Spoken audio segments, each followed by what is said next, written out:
లడ్డూపై CM చెప్పినవన్నీ అబద్ధాలే. Divert చేయడానికే డిక్లరేషన్ అంశం. దేవుణ్ణి దర్శించుకునే హక్కు లేదా అన్న జగన్. నా మతం మానవత్వం. 4 గోడల మధ్య బైబిల్ చదువుతా. అన్ని సంప్రదాయాలు గౌరవిస్తానన్న జగన్. తిరుమల వెళ్లొద్దని ఎవ్వరూ చెప్పలేదు. ఎవరు వెళ్లినా ఆచారాలు పాటించాలి. జగన్ కామెంట్స్ కు చంద్రబాబు కౌంటర్. తప్పు జరిగిందనే శాంతియాగం చేశా.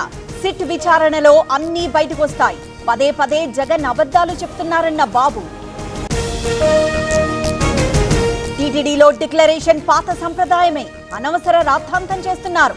జగన్ కామెంట్స్ కు రఘునందన్ కౌంటర్. శ్రీనివాస్ వర్మతో సెయిల్ ఎన్ఎండీసీ చైర్మన్ల భేటీ. స్టీల్ ప్లాంట్ సెయిల్లో విలీనంపై చర్చ. కొన్ని సాంకేతిక ఇబ్బందులున్నాయన్న కేంద్ర మంత్రి. కాంగ్రెస్ కు సంచలివ్వడమే హైడ్రా లక్ష్యం.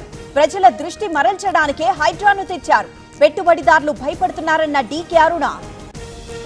నొప్పి మాయం, సర్జరీ దూరం. మోకాలు మరియు నడుము నొప్పులను ఇకపై భరించాల్సిన అవసరం లేదు. ఆపరేషన్ లేకుండా అత్యాధునిక చికిత్స. Indo British advanced pain clinic. అధునాతన సాంకేతికతతో ఇప్పుడు బంజారా హిల్స్ తో పాటు మదీనాగూడలో. మూసీ నిర్వాసితులపై జీహెచ్ఎంసీ ఫోకస్. డబుల్ బెడ్రూమ్ ఇళ్లకు తరలించేందుకు ఏర్పాట్లు. 14 మంది హౌసింగ్ స్టాఫ్ నియామకం. హైడ్రా కమిషనర్ కు హైకోర్టు నోటీసులు. కోర్టులో పెండింగ్ లో ఉన్నా ఎలా కూలుస్తారు? ఈ నెల 30న సమాధానమివ్వాలని ఆదేశం.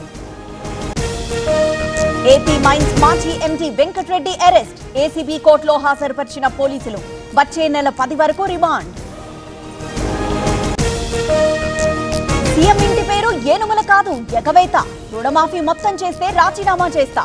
దసరాలోపు చేయాలన్న హరీష్ రావు. కాంగ్రెస్ ప్రభుత్వం మరో 2 ఏళ్లే ఉంటుంది. రేవంత్ మాట్లాడేవన్నీ అబద్ధాలే. ఎంపీ ఈటెల కీలక వ్యాఖ్యలు. పొంగులేటి ఇంట్లో ఈడీ సోదాలు. 13 గంటలుగా కొనసాగుతున్న తనిఖీలు. టీడీఎస్ స్కామ్, వాచ్ల కొనుగోలుపై ఆరా. ఏసీబీ వలలో విక్టోరియా స్కూల్ ప్రిన్సిపల్. రిమాండ్కు ప్రభుదాస్ తరలింపు. వెలుగులోకొస్తున్న అక్రమాలు. కాళేశ్వరం కమిషన్ విచారణ. ఈఎన్సీ హరిరామ్ కు 90కి పైగా ప్రశ్నలు. రేపు కూడా హాజరు కావాలని ఆదేశం. కడియం శ్రీహరి కట్లపాము లాంటివాడు. బీఆర్ఎస్ కు డిపాజిట్ రాదండం విడ్డూరం. అభివృద్ధిపై చర్చకు సిద్ధమా అన్న రాజయ్య.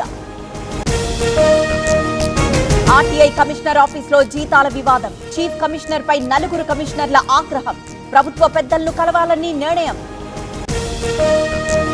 యువతి ఆరోపణలు నిరాధారం. ఎన్నోసార్లు యువతి బెదిరించింది. 3వ రోజు విచారణలో జానీ మాస్టర్. వట్టి విక్రమార్క ఇంట్లో చోరీ. ఖరగ్పూర్ రైల్వే స్టేషన్లో నిందితుల అరెస్ట్. 2 లక్షల నగదు స్వాధీనం. కర్నూలులో కర్ణాటక మద్యం పట్టివేత. 4 బాక్సుల్లో టెట్రా ప్యాకెట్లు స్వాధీనం. పోలీసుల అదుపులో 2 వ్యక్తులు. సీఎం సిద్ధరామయ్యపై లోకాయుక్త కేసు. మూడా భూముల వ్యవహారంలో ఎఫ్ఐఆర్. అక్రమాలకు పాల్పడ్డారని ఆరోపణలు. పొల్యూషన్ కట్టెలు. ఏక్యూఎంసీ విఫలం. కమిషన్ పై సుప్రీంకోర్టు సీరియస్. మరింత శ్రద్ధ పెట్టాలని ఆదేశం.